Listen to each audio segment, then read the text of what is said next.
घरपोड़ी को बीतीगला 6 मास हेले एपर्यंत मिल पारिनी सरकारी सहायता। बयसर प्राणरे असहाय वृद्ध जनक झील सह परदुआरे आश्रय नेउछंती।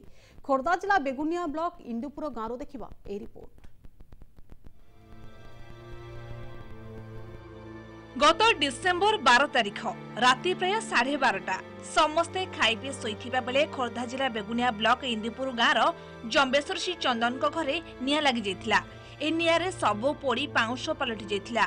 बेसहारा जम्बेश्वर एहा परे पर दुआरे आश्रय नेछुंती। जम्बेश्वर भाग चाष करी दुखे कष्टे परिवार चलांती। तांकर 4 बखरा घर पड़ी जिबा परे सरकारी सहायतार प्रतिश्रुति मिलिथिला। हेले 6 मास पर भी प्रशासन ताकू रक्षा करि नाही।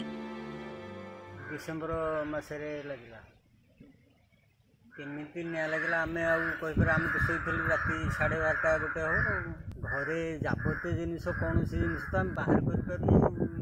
आम जीवन धरिक आम बाहर पड़ू जो जरी खंड कर देते से पकिया है कि तारी भितर जहाँ जमी चालिया खंडे करिकी ये करिकी चलुचु।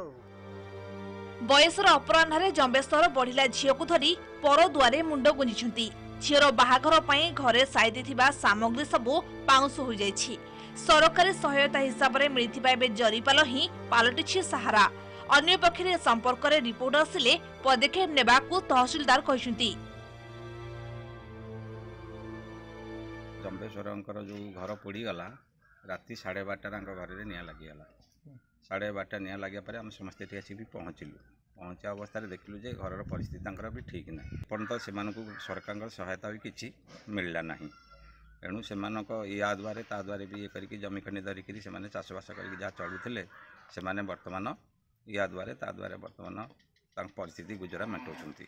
जो सहायता टंका मिलवा कथा आम से अलरेडी देचु से एसआरसी पाखु सांसन होगी आसिले आम